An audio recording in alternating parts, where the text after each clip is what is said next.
It's an NL Sports Take brought to you by Stanley Law Offices and our good friends at Welch & Company Jewelers. Please like this video and subscribe to my channel. Josh Allen is your NFL MVP, and I know a lot of the Josh Allen haters don't like this, but it is well-deserved. And when I think MVP, I think of two major things. The middle word, which is valuable. And if you take a player away from a team, what do those teams look like? Now, you can play crystal ball, you can play hypothetical, but I can tell you right now that nobody in the NFL puts his team on his back more than Josh Allen. You look at the all-around game as well, and I love how the narrative changes, right? Where this year, it's somehow, some way, it's about touchdowns this year, where Lamar had a lot more. And Lamar had a lot more statistical categories this year than Josh Allen when you go head-to-head. Somehow last year when Lamar won the award, touchdowns didn't seem to matter, and Josh Allen destroyed him in that compartment. I've heard a lot of the Allen haters like, oh, they gave it to a running back, but what they forget is the long runs in addition to the snowplow runs, and he was way more efficient as a passer. And what everybody wanted Josh Allen to do was stop turning the ball over no matter how many stats he had, and yet still put the Superman cape on. That's what he did this year.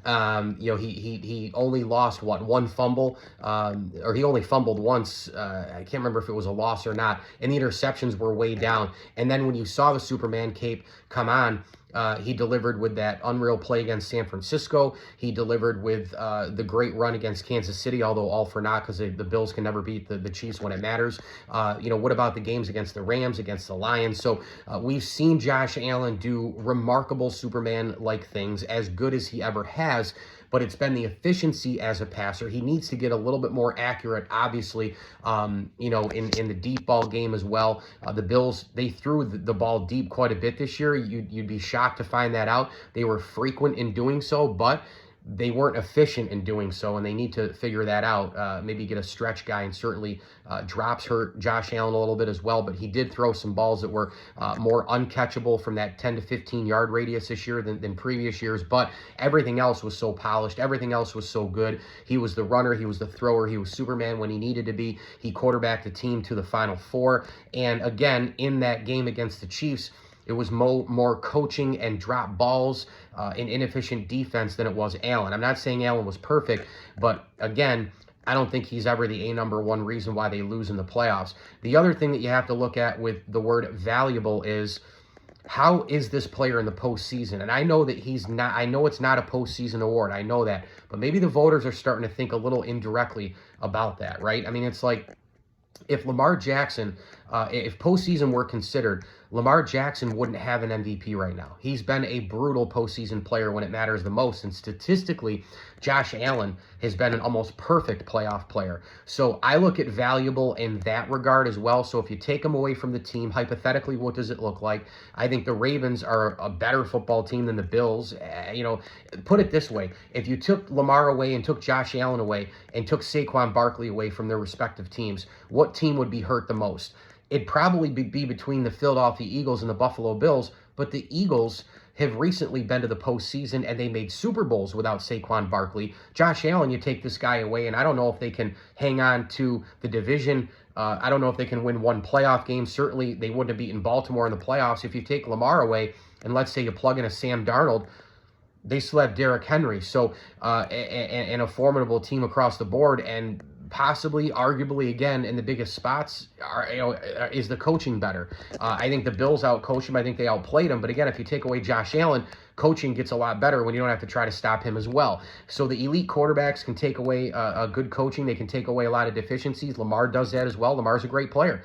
But in this particular case, if you go head-to-head and you think about more efficient and more productive, yeah, you could say it's a toss-up between Lamar and Josh Allen. That's fine. Saquon Barkley, if the playoffs were included, Saquon Barkley would be the MVP. And if he had gotten the MVP, I would have had no problem with it. But, with Josh Allen getting it, don't tell me that he's not deserving of it. Give me a break. You have to have your eyes closed, while the football game's on, for crying out loud, to have the take that Josh Allen doesn't deserve this award. So I'm super happy for him. Obviously, wish he was playing this weekend. He deserves a shot at the Super Bowl. Maybe one day he gets there. I have no idea, but they just can't beat the Chiefs. The coaching just isn't good enough in the high leverage situations.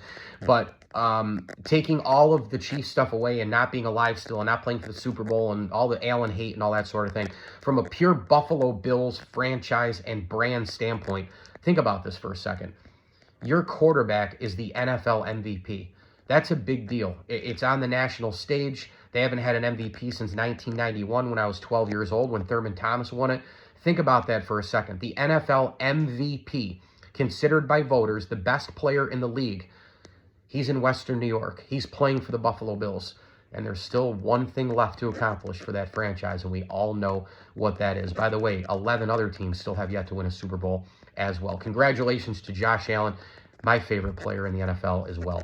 Mike Lindsley with you here. It's an ML Sports Take brought to you by our good friends at CH Insurance and our good friends at Brewerton Ace Hardware. Get on over to Ace today for the best in steel products, and they've got awesome paint supplies, everything you need for inside and outside your home. Get ahead of spring and summer as well with some of those patio grills, the pizza ovens, and more. Get on over to Ace Hardware. Sign up for the rewards program today on Route 11 in front of the Brewerton Bridge if you are in and around Central New York. We also thank partner friends of the program, Brian and Nancy Miller, Bob and Adam Groff, and Nick Capria. Just saw Nick last week, bought a Kia Telluride from Matthews Auto on 31. Make sure you go test drive your Kia Telluride today. I love the car. I've had it for almost 2 weeks, and Nick and Riley and the gang, just a great team to buy a Kia from. So go test drive that and go check out all their other makes and models like the Sportages and a lot of the brand new Souls as well with Matthews Auto as the ML Sports Platter and ML Sports Take here, driven by Matthews Auto and partner friend Nick Capria over there on 31 with Matthews Auto. As I always tell you, enjoy the games.